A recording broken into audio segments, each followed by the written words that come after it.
Bonjour, bienvenue. Nous sommes ici pour une rencontre avec Edgar Secloka, auteur de romans ados-adultes, musicien, chanteur, compositeur, et qui finit ici la résidence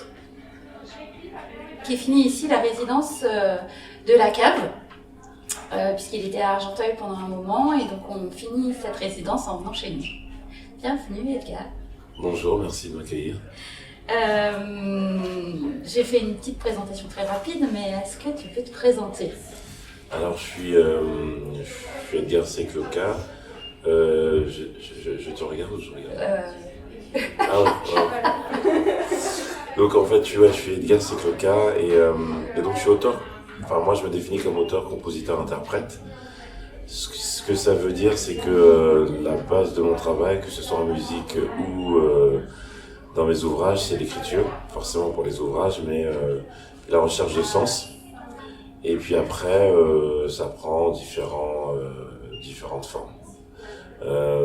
J'ai sorti 4 ou 5 projets musicaux, et depuis 2010. Et donc là, c'est mon 3e roman, 5e ouvrage, pareil depuis 2010. Et ben voilà, ça fait 15 pièces, je suis assez content. Et donc tu as commencé par quoi? Par l'écriture de romans ou la musique? Qu'est-ce qui est arrivé en premier?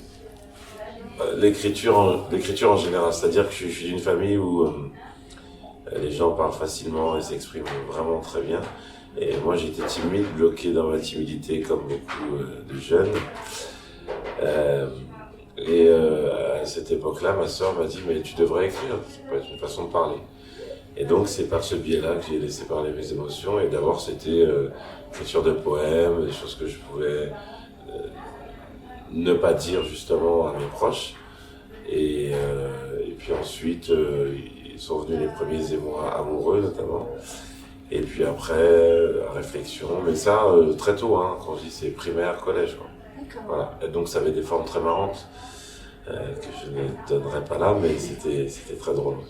Et puis ensuite, la musique, toujours par le biais de ma famille, c'est ma sœur qui me met une cassette de rap dans les mains.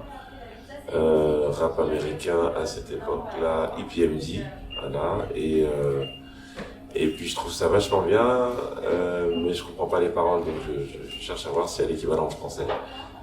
Et je découvre le rap français, et puis alors là, pour moi, c'est une révélation, parce que ça allie les deux, et le texte et la musique. C'est ça, c'est ce que j'allais vous poser comme question. Qu'est-ce qui sert? Est-ce que vos textes littéraires, du coup, ont basculé dans la musique? Ou est-ce que vous rajoutez le son à des paroles que vous aviez écrites avant? Ou est-ce que c'est un travail complètement séparé? Enfin, en tout cas, pas la même démarche, même si c'est la même écriture qui existe derrière.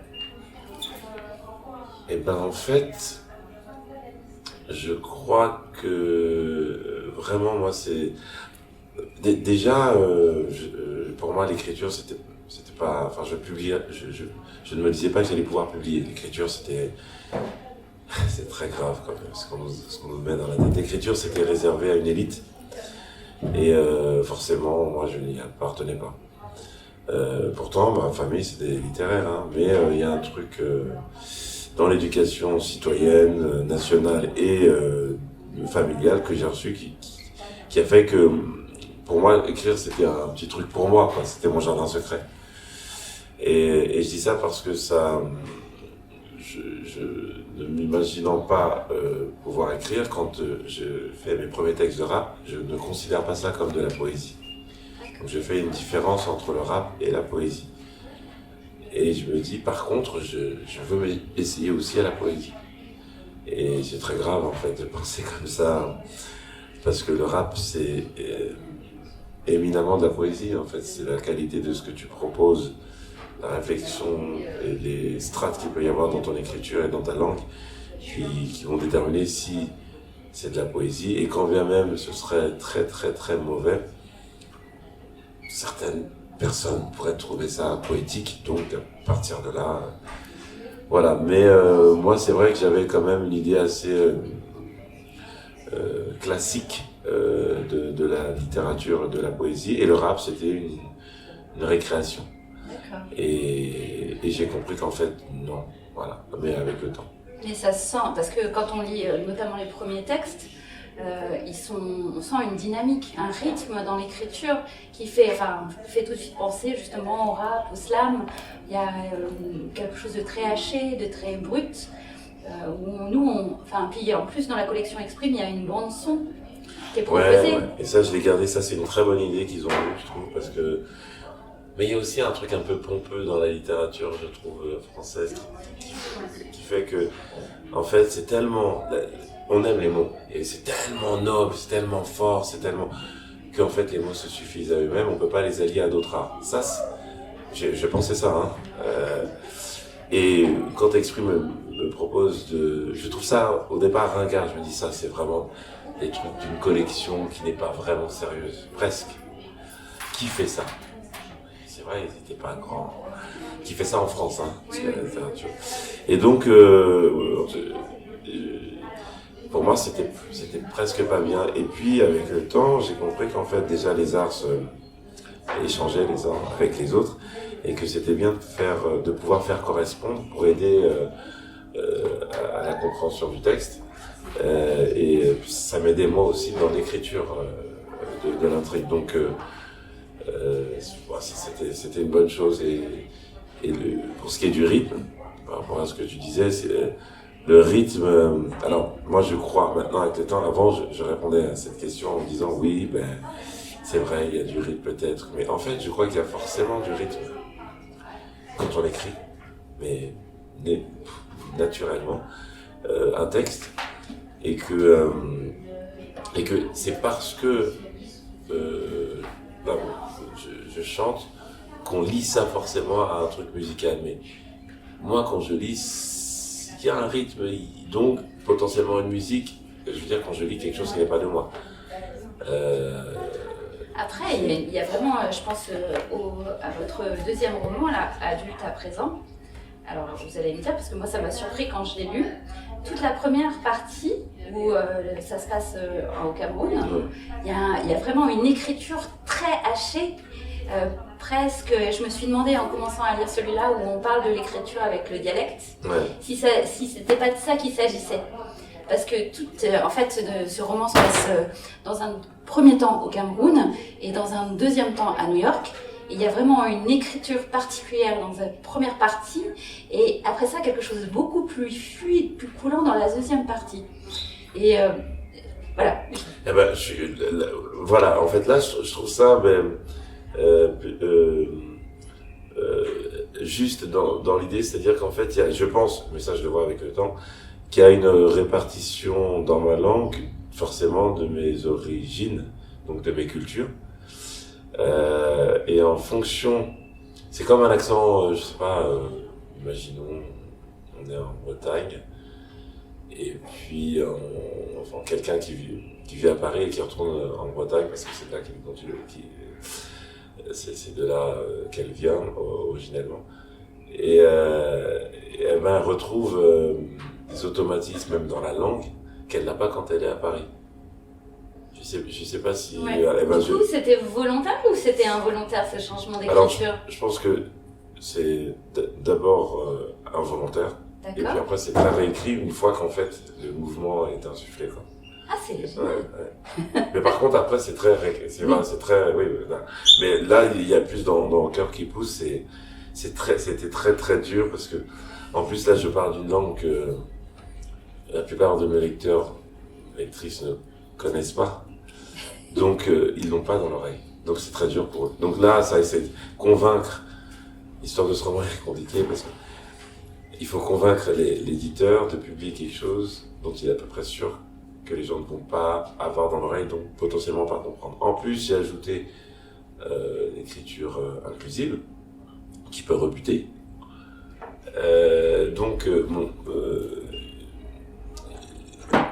L'éditeur, par exemple, l'éditeur de Sarbacane n'a pas voulu en disant c'est puissant, mais ça ne correspond pas. Nous, on veut des histoires, comment on appelle ça, des aventures là, des voyages. Ils ont un mot. Des récits initiatiques, des choses comme ça. Ouais, moi, c'est plus à Kerouac, mais discount, quoi. Truc Voilà, ils aiment bien ça. Ils aiment bien ça. Voilà. Et après, j'étais voir un autre éditeur, Juma, qui était intéressé, mais je pense qu'elle avait aussi ce problème de la langue qui peut pitching. C'est étonnant parce que ça, enfin moi je trouve que ça gêne pas à la lecture. Moi j'en suis convaincu. Moi j'en suis convaincu et je pense que si j'avais été Chamoiseau ou Condé, ça aurait eu un autre. Non, parce que forcément, en fonction de l'auteur, il y a une autre lecture du texte aussi. Donc, mais voilà, donc du coup. Et du coup, pour rebondir sur les sujets, parce que vous me dites, ces deux-là, ils étaient bien chez Sarbacane, celui-là, ils en ont pas voulu. Ouais. Moi, pour avoir lu ces deux-là, les sujets sont très très noirs. Oui. Celui-là est un petit peu différent, mais a des rebondissements finaux a priori. Ouais, non, mais c'est. C'est une écriture coup de poing qui. Oui, ouais, alors c'est sûr. Ouais, bon, franchement, moi je les trouve pas noirs. J'écoutais la radio tout à l'heure. Non, mais vraiment, je les trouve pas noirs. Je trouve que c'est. Je comprends qu'on puisse trouver ça noir. Mais je trouve finalement plein d'espoir parce qu'en fait, ils sont juste. Lucides, voilà. C'est-à-dire qu'en fait, ils mettent le monde en face de nous et ils cherchent pas à tricher avec. Bon, si c'est comme ça, comment on fait pour que ça soit un peu respirable, c'est le terme, pour pas étouffer. Voilà. Donc à la fin, il y a quand même des ouvertures. Et là, ils se retrouvent tous les deux. Enfin, c'est pas grave. Je sais pas si on spoil. Mais... Oui, bien sûr, c'est pas un problème. Il y a des ouvertures, ils se retrouvent tous les deux. Donc en fait, quelque part. Oui, mais dans quelles conditions? Enfin, oui, après quel historique, après quel vécu? Ils vont effectivement. Alors, les deux personnages principaux, du coup, on spoil. Il y a une jeune femme camerounaise, qui fuit en fait la dictature et qui arrive aux États-Unis et qui rentre. Alors, ça s'appelle pas dictature en réalité, parce que oui. C'est voilà. Moi, alors, honnêtement, je ne connaissais pas l'histoire du Cameroun en fait. J'avais une image très fleur bleue et désuète. Quand j'ai lu le texte, je me suis dit ah mince, ah oui, c'est pas si rose que ça du tout. Et ça c'est 2008. C'est-à-dire que là on est 2016, donc ça fait les événements qui se passent, qui sont relatés là-dedans, c'est de 2008. Donc oui, il s'agit de massacres, puis de volonté de démocratiser le pays et ça marche pas bien. Donc pas du tout. Ça ne marche pas en fait. Voilà, donc c'est la fuite d'une jeune fille et elle arrive malheureusement dans un quartier pauvre et gangréné par la drogue où elle va rencontrer le fils d'un des trafiquants. Et donc petit trafiquant, oui. surtout le fils d'une famille en échec. Lui, il était promis à une belle histoire dans le sport, il se blesse, il finit caissier au Walmart où sa future femme travaille. Donc ils sont dans un déni, elle se réfugie un peu dans la religion. Enfin, donc il y a quelque chose de très dépressif, voilà, chez les parents, chez cette fille qui fuit. Pour moi, elle est pleine de vie, beaucoup plus que lui d'ailleurs. Oui. Et donc, voilà, ils se retrouvent là-dedans et comment ils vont s'en sortir. C'est ça, et comment ils vont traverser les épreuves qu'elle a vécues et que lui va vivre, et qu'ils vont vivre ensemble d'ailleurs. Mais voilà, ils partent pas sur un chemin des plus faciles. Non, mais quand... non, mais lui non plus, il part pas sur... Voilà, mais c'est des finalement, c'est des cercles familiaux qui sont très... Moi, j'ai été très chanceux. Vraiment, dans ma vie personnelle, j'ai eu beaucoup de chance, vraiment. Beaucoup d'amour, beaucoup on m'écoute, la confiance, et de machin, bref. Mais plus je prends de l'âge, et plus les histoires de mes proches, c'est de la rigolade. Une amie très proche mais son histoire, c'est une fille très généreuse, très douce, très bienveillante, mais son histoire, c'est qu'elle perd, et je pense, de toute façon, on s'inspire de ces récits. Mais bien sûr, elle perd son frère, elle a 11 ans, d'une overdose. Et ça, c'est dans les 80. Moi, ma mère donc habitait à Puteaux, petite bourgade très riche. où a priori, il n'y a pas tout ça. Donc moi, je suis dans Bambi. Voilà. Et donc ça a vraiment existé. Mais moi, je ne mesurais pas ce que ça voulait dire. Je veux dire, elle est triste. Donc c'est des choses vraiment qui existent. Ça, le Cameroun, bon, pareil. J'ai une partie de ma famille qui vit au Cameroun. Il y en a un on s'appelle homonyme parce qu'on a le même prénom. Et ben, il vit pas la même. Il a les mêmes images que nous. Par contre, mais il vit pas du tout la même vie. Donc, il considère que quand on est ici en Occident, on est sur le terrain. Ça veut dire qu'être au Cameroun, c'est être sur le banc. Oui. Ah oui, c'est ça la violence, c'est ça. Lui, et vous dites, je comprenais pas, je voyais même pas ma chance, je vivais, j'étais heureux, tranquille. Et ça, c'est, ouais, donc c'est, je sais pas si il fallait que je le comprenne plus tôt, ça, c'est pas ça que je dis. Mais je dis que c'est bien en tout cas de le donner à voir, et après les gens font ce qu'ils veulent, parce qu'en fait, c'est vraiment. C'est une réalité. C'est une réalité. Et du coup, j'en viens au petit dernier là. On s'est pendant très longtemps posé la question si c'était autobiographique. Ah oui, lui, Et puis... autant là il y a des bruits, ouais, lui. Oui. Ouais, là c'est de ma mère. En fait, du coup, je crois que ces trois-là, c'est pas un triptyque, mais je pense qu'ils sont très liés dans l'écriture, dans mon évolution. Et du coup, celui-là, il vient boucler quelque chose que j'avais à résoudre, je pense, avec ma famille et notamment ma mère. Ouais. Mais il y a quand même une fin déstabilisante qui fait penser au tout dernier moment qu'en fait c'est pas une autobiographie comme on croyait, que c'est une autofiction. C'est une autofiction, ouais. C'est pas une autobiographie, pardon. Ouais. Mais c'est basé, tout ce qui la concerne, et même quasiment la plupart des choses, à part donc cette fin, que j'ai. Ouais, c'est quasiment vrai. Enfin, c'est pas quasi. Et du coup, pourquoi cette fin? Pourquoi cette fin? Pourquoi être allé jusqu'au bout de la biographie finalement? Cette fin. Alors la fin, elle est quand même hyper romancée, donc pour ça, c'est pas vrai. Mais il y a deux choses. Une chose où je voulais pas qu'on dise que c'est noir. Et donc là, j'ai pas cette impression. Je voulais absolument pas. Donc voilà, il y a un peu ce truc de finir sur une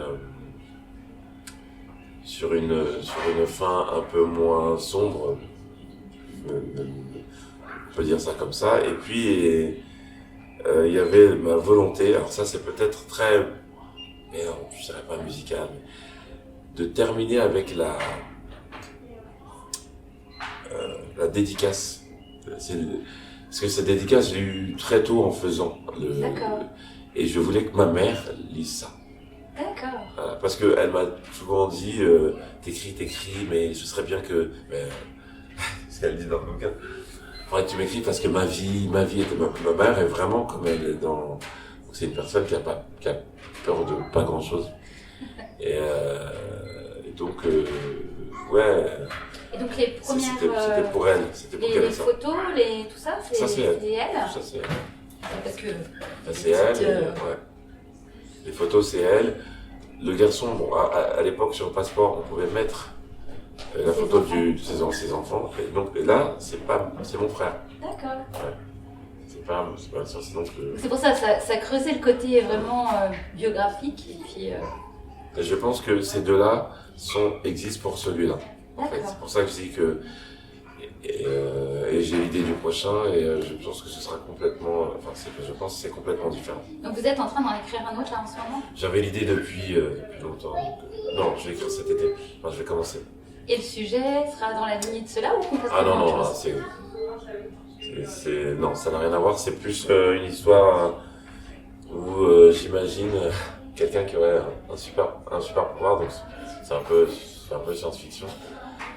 Mais c'est inspiré de la ville dans laquelle j'ai grandi. Donc ce serait un peu. Vous avez peut-être vu Terre Sainte de Mohamed Bougarsar. Bon, il imagine, pour parler en fait de la religion, il crée une cité et donc moi je vais créer aussi une ville comme ça, qui n'existe pas, pour pouvoir dire ce que je veux sur plein de villes qui existent, notamment la commune dans laquelle j'ai grandi qui s'appelle Puteaux et qui pourrait être vraiment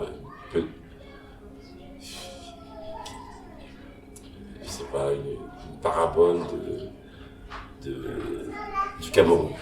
D'accord. Et peut-être un peu aussi de la France par endroit. Donc je vais vraiment. Et donc l'idée c'est ce personnage-là qui a des super pouvoirs, qui est intouchable et qui est plutôt rêveur. Il y a beaucoup de moi là-dedans. Et j'ai créé ce personnage pour pouvoir vraiment, un peu comme dans le film Bernie de Dupontel, là où il y a beaucoup, pouvoir taper physiquement les gens que je ne peux pas taper. Alors il y a beaucoup de politiques, et donc il se retrouve avec ce pouvoir où lui il peut taper les gens, et lui on peut pas avoir. Et donc, du Il coup, est intouchable. Mais par contre, il y a une petite histoire d'amour où la colère, par exemple, qu'il peut avoir pour une personne, il ne peut pas l'avoir en retour. Mais c'est pareil pour l'amour. Et donc, si il tombe amoureux de quelqu'un, elle peut pas. c'est pas très gai. Ouais, il fallait que. Mais ça va maintenir un peu l'intrigue. Je trouvais ça. Mais donc, du coup, ce que vous me dites, c'est que vous avez les personnages, vous avez le cadre, et donc vous n'avez pas encore commencé à écrire. Si, j'ai commencé, mais j'ai commencé il y a. C'était pendant la pandémie, donc il y a un petit bout, mais j'ai dû arrêter parce qu'il y avait l'album qui sortait. Et du coup, vous écrivez dans quel contexte? Chez vous, tout seul, sur un coin de table, dans un café? Mais ce que je préfère, je crois, c'est quand il y a un événement heureux. Bon, c'est peut-être un peu. Mais j'aime bien quand il y a un peu de bonheur autour et qu'on me laisse tranquille. Ça, c'est ma vie rêvée. C'est-à-dire qu'il y a du bonheur, de la famille ou des amis, et moi, j'y vais quand je veux. Voilà, mais ça, c'est là où j'écris. Donc, pas de rituel d'écriture réellement. Pas d'heure favorable, c'est plus le contexte. En fait, je les cultive pas. Je pense que la nuit, ça vient plus vite, il y a plein d'idées, mais moi, je me lève pas du tout pour. Si elle reste pas, d'ailleurs, je crois que c'est un truc que j'ai piqué à ma mère. Si elle reste pas, c'est qu'elle doit pas rester. Je me prends pas du tout la tête avec ça. Par contre, il y a un état dans lequel j'aime être, c'est quand je. Il y a cette belle chanson de Ben Mazué qui s'appelle Quand je marche. Et ben, moi, quand je marche, apparemment, il y aurait un truc dans ma tête qui fait que quand je marche, là, c'est là où j'ai les. Mais je cultive pas ça. Si je marche et que l'état arrive, voilà, mais je vais pas le chercher. D'accord. Pourtant, ça viendrait vite, je vais pas le chercher. Je reste dans la vie que je dois avoir, quoi. Et donc, du coup, je fais un parallèle avec vos chansons. L'écriture, du coup, littéraire a tendance à être un travail solitaire, même si vous me dites que, du coup, ça se passe avec la famille, avec le monde autour. Et la musique, est-ce que c'est pareil? Parce que normalement, la musique, ça se fait avec un groupe, ça se fait avec des arrangements, avec des instruments qui s'ajoutent, avec... Ouais, non, en tout cas, l'image qu'on en a est plus collective que celle de l'écrivain. Si elle est romancée, elle me plairait. Moi, j'aimerais travailler comme ça. C'est-à-dire, ça coûte très cher. Ça, c'est un privilège de pouvoir avoir des musiciens, être là, penser, être en résidence. Il faut vu la machine industrielle. Avant, ils m'ont mettait 4-5 albums pour développer un artiste. Non, mais pas 4-5 vues. Enfin, c'est 4-5 secondes. Donc, c'est plus possible. Au contraire, je trouve que l'industrie a individualisé la musique et donc, du coup, on est plus, je trouve qu'on est beaucoup plus fait pour créer ce que j'appelle, moi, les premiers manuscrits, les premiers essais, les premières couches, qui peuvent devenir les morceaux finaux. Parce qu'on va tellement vite que même prendre le temps, c'est un luxe. Moi, je prends le temps. En gros, j'ai entre 2 et 3 ans entre mes projets. Mais pourquoi? Parce que je fais plein d'ateliers en parallèle et je fais des concerts qui me permettent de le défendre. Et les gens, ils sont dans un truc de on donne, on livre. Plus tu livres, mieux c'est parce que du coup, tu as le retour. C'est de la musique jetable. Voilà. Il y a beaucoup de, je trouve, musique jetable parce qu'en fait, il faut juste donner. Peu importe ce qu'il faut donner. Et donc ça, c'est un travail très solitaire. Beaucoup de la musique électronique, alors même sauf dans les groupes, hein, mais sinon c'est un travail très solitaire. Moi, la chance que j'ai, mais je fais une musique bourgeoise. Mon rap, il est très bourgeois parce que je vais d'abord avoir une idée. J'ai déjà une équipe depuis un moment, donc c'est peut-être eux qui vont me donner des idées aussi. Et à partir de là, sur un texte, si ça fonctionne, j'y vais. Mais en général, là, je pense au morceau là, qui s'appelle Il lui manque, qui est sur l'album il lui manque les mots. Il lui manque les mots, c'est le titre du morceau. Il est sur l'album Un peu de sucre que j'ai sorti là en novembre. Et c'est une chanson qui est dédiée à ma mère et qui raconte, ça pourrait être la bande originale du livre. D'ailleurs, il doit être Il est mis dedans? Je pense. Ouais, dans la liste, je pense qu'il est dedans.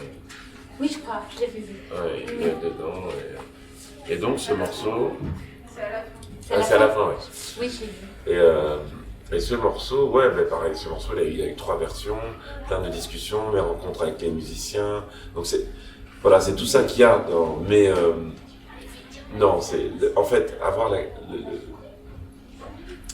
l'opportunité et la chance, c'est un privilège de pouvoir travailler avec. Donc c'est finalement, moi je considère qu'on est vraiment très très seul.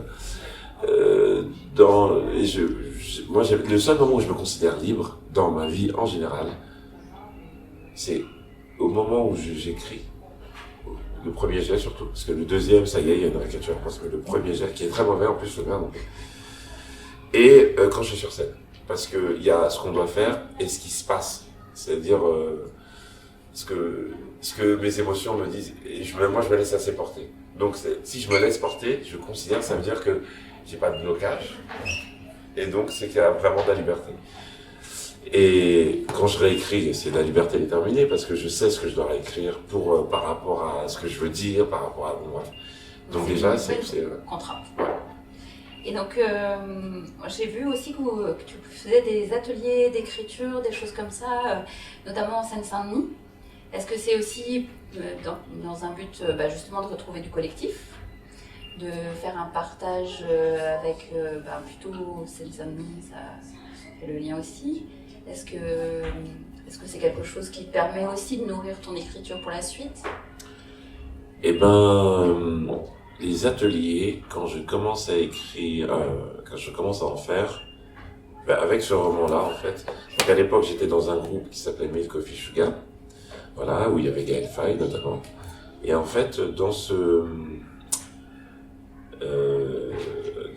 avec ce premier livre-là, on a eu pas mal de rencontres, on a fait pas mal de rencontres.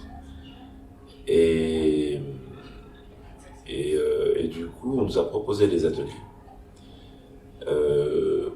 Moi, j'y vais à cette époque-là en me disant c'est sympa, mais je pense pas que je ferai ça toute ma vie. Non pas que j'aime pas, mais le cœur de mon projet, c'est l'écriture, c'est la réflexion. Il faut que je lise, il faut que j'ai du temps pour être en résidence, penser le monde. Et aujourd'hui, je pense que c'est les ateliers qui m'ont fait grandir. Donc en fait, oui, parce qu'il y a justement, il y a cette notion de groupe qu'il peut y avoir dans la musique, dans l'écriture, mais c'est surtout que je suis pas déconnecté des gens. Je suis pas en vasco circuit fermé avec moi, ce que je pense, ça peut être très bien à des moments, et puis je peux soumettre, et puis on me soumet, donc en fait c'est un cadre. Parce que des ateliers d'écriture, j'en fais alors très bien dans les écoles, à Saint-Denis, j'en fais beaucoup, partout, vraiment, en Ile-de-France, sur les îles, là, en Guadeloupe, Martinique, en Haïti, enfin j'en fais partout. Et c'est un super passeport pour rencontrer l'autre, avoir des personnes qui racontent leur histoire. Et il y a plein de choses que je m'interdis d'utiliser, qui sont des phrases mais tellement belles, tellement fortes, que j'ai eues dans aussi club de lecture, association Enlivrez-vous à Saint-Ouen, c'est des grands lecteurs, lectrices, et on a fait un truc incroyable. Donc on a même fait une pièce à la fin. Donc il y a vraiment, et ça m'enrichit, presque autant qu'un livre.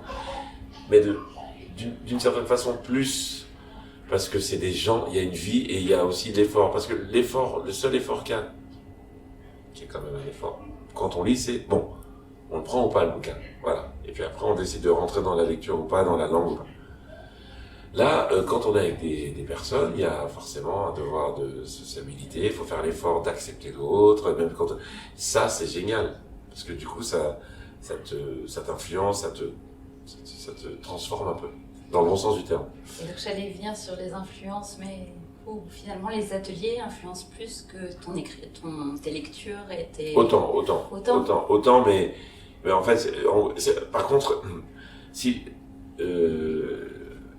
il faut que j'ai un projet pour mener des ateliers d'écriture. Je me considère comme un cadre, pas comme un prof, peu importe. Parce que souvent, tu donnes, non, c'est pas tous des cours, c'est on vient, on écrit, et moi je vais donner un jeu qui va faire que tu vas. Mais en fait, les gens qui viennent, ils ont déjà des choses à dire. Et quand c'est dans un cadre scolaire, c'est pareil, c'est juste trouver le cadre. Parce que moi j'arrive comme une récréation. Mais en fait, ils vont écrire. Et a priori, en plus, à partir d'une thématique qu'on a trouvé avec la prof. Donc, en fait, je suis un prétexte pour elle, pour suivre le programme aussi. Donc c'est juste un angle qui permet d'aller vers un peu d'instruction, quoi. Et peut-être des nouveaux écrivains. Et certainement des nouveaux écrivains. Donc dans les auteurs qui t'ont inspiré,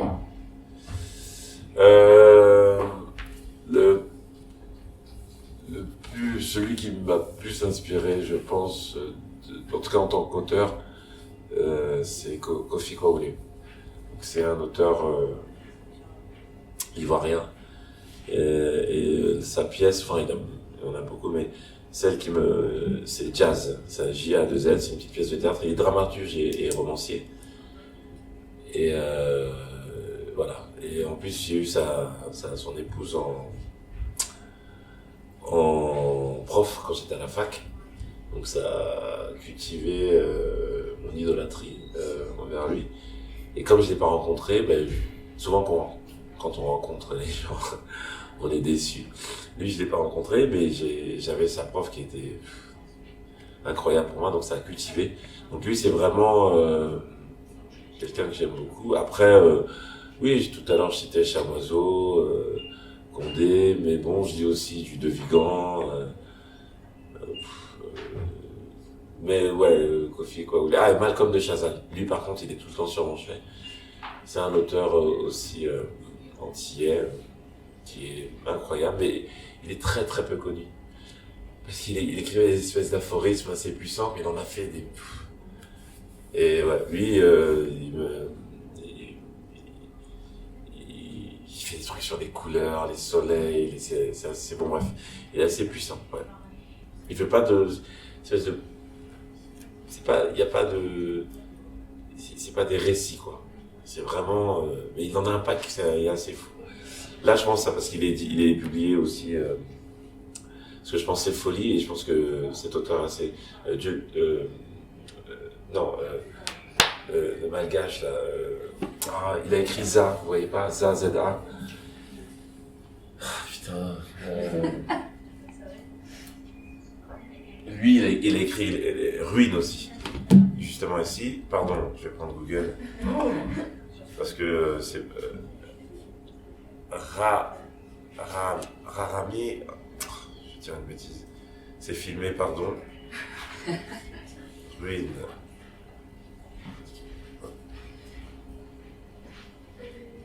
Là, vous demandez ce que j'ai mis pour trouver son prénom. Vous voulez que je vous le dise? Parce que maintenant, c'est ça qui intéresse. J'ai mis Ruine, auteur malgache. Voilà, j'ai mis Jean-Luc Rahari Manana. Ruine, extraordinaire. Ce texte... Et donc il est édité chez lui. Il est édité chez lui, mais il est pas... Parce que ce qui est bien avec cet éditeur, c'est que... C'est une super transition, j'allais glisser sur l'éditeur. Ah ouais, mais c'est parfait. Ce qui est bien avec cet éditeur, pardon, c'est qu'il n'est pas... il signe pas d'exclusivité. C'est-à-dire qu'on peut écrire ailleurs et revenir le voir. Ouais, on peut écrire le même texte. C'est-à-dire que là, j'ai pourtant le livre, et comme on imprime à la demande, si entre-temps l'auteur ou l'autrice veut aller voir ailleurs, c'est possible. D'accord. Ouais. Parce que c'est un sacré travail, puisque c'est un bel objet. En fait, en général, ils choisissent le tissu. Ils sont deux, donc il y a Daniel Bezas et Francine. C'est un couple, et lui, il est auteur, peintre. Et ça, c'est vraiment pour quelqu'un pour qui j'ai beaucoup d'admiration. D'ailleurs, un roman Cachalot, une merveille. C'est vraiment ce sont des personnes qui comptent, moi je pense, pour la littérature, et surtout ils veulent pas se développer parce qu'ils savent très bien les contradictions qu'il y a dans l'industrie du livre. Ou par exemple, comme celui-là, il date de 2010, le Coffee, pardon. Oui. Ben, en fait, vous avez le commandé, mais comment ils stockent? Moi, c'est parce que j'ai un peu d'activité, mais à un moment donné, ils préfèrent passer au pilon que garder parce que ça coûte trop cher de garder. Enfin, eux, ils sont pas justement, ils sont un peu à l'opposé de ça. Ils pensent aussi planète beaucoup. Celui-là, il a été réédité d'ailleurs. Il avait été réédité, mais là, les exemplaires que vous avez eus, je pense qu'il doit en rester quelques-uns, mais on est sur la fin, celui-là aussi. D'accord. Et en fait, ils m'ont convaincu. Enfin, ils m'ont convaincu. Parce que ceux-là, ils sont numérotés. Hein, Ils sont numérotés et c'est à la demande. D'accord, parce que je voyais, il y a quand même pas mal d'exemplaires, a priori. Alors, c'est quoi? Ou alors c'est une numérotation par rapport à l'édition? Ça, c'est l'édition. D'accord. Ouais, ça, c'est l'édition. Non, ça, c'est pas... Non, ça arrête. Parce que pour vous donner un ordre d'idée de travail, pour faire... parce que j'ai une commande de mon recueil de poèmes pour la SNCF. Donc, j'étais un cadeau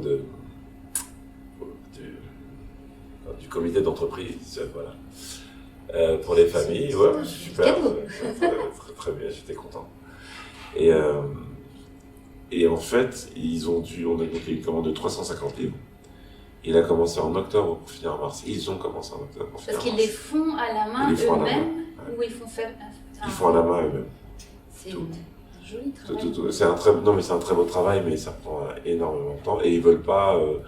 ils aiment bien le fait que ça prenne du temps, que ça soit un travail d'artisan. Ils aiment bien cette idée. Et ils m'ont filé ils m'ont transmis enfin cette notion et cette envie de faire, enfin cette façon de faire, même dans les disques. Du coup, moi, surtout aujourd'hui, je suis attaché moi à l'objet, donc du coup, je suis pas du tout sur les plateformes de musique. C'est mon petit combat. Donc, j'achète encore la musique physique et aussi quand je peux c'est-à-dire que j'achète moi un album à 12 balles. Là où ça coûte 10 balles d'avoir toute la planète. Pour des raisons aussi un peu politiques, parce qu'en fait, quand on a toute la planète, finalement, on n'a rien, on retient pas, on a des listes qui sont générées, donc on perd un peu son caractère, quoi. Alors que quand on choisit, c'est différent. Et du coup, moi, les CD que je fais sur mes projets, c'est un nombre limité. Avant, je rééditais. Là, quand c'est fini, et je réédite. Donc c'est collector. Ah ouais, tout ce que je fais, et ça disparaît, et ça me va très bien d'ailleurs. Il y a des gens avec qui auront, et puis d'autres qui n'en auront pas. Mais je réédite pas. D'accord. Ouais. Donc il y a un rapport à l'objet, un rapport, ce que je disais, à la durée en fait des choses. Ah ouais, à la durée, puis au fait que ça passe aussi. C'est bien que ça... c'est ça aussi qui oblige à refaire, à repenser, à reconstruire. Peut-être, mais que l'objet disparaisse, ça veut pas dire que l'idée, tu vois. Donc moi, je me situe dans un courant d'idées qui était là avant moi, qui sera là après moi. Et moi, j'aimerais juste que ça reste dans la tête des gens qui m'aiment. Voilà. Mais sinon, disparaître, ça me va bien. Ouais. Comment on fera quand il n'y aura plus de lecteur CD? Il y aura le lecteur cassette. On est retourné au vinyle, tu vois. Maintenant, c'est vrai, quoi. Ils vont ressortir ils font tellement de choses, Bon, ils appellent ça un smartphone. Donc, du coup, toujours dans cette espèce de nostalgie, à ton avis, ils ont inventé quoi? Ça, c'est smartphone. Ils ont inventé le dumb phone. C'est quoi? C'est le téléphone idiot, qui est en fait un téléphone. Juste téléphone. D'accord. Et oui, mais ça en vogue, voilà. D'accord. Donc moi, je pense que ça va pas disparaître. Ça restera toujours un peu, mais pour certaines personnes, souvent des gens privilégiés.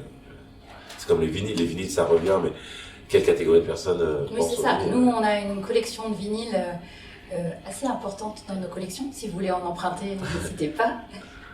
Mais c'est vrai que ce qu'on constate, c'est que c'est beaucoup des collectionneurs qui ont le matériel pour les écouter et qui prennent le temps.